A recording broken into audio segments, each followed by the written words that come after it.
सज्जन टुर गए दूर जदों दे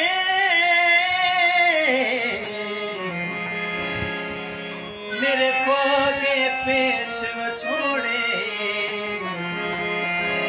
ना जा सजना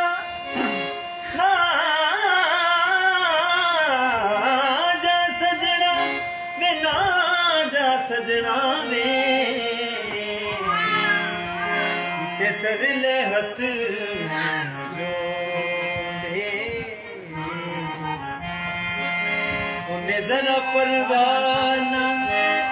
की मेरी मेरे सारे मान तरोड़े आबिद मिले ते आबिद मिले ते आखियों ते घर आ जा तेरी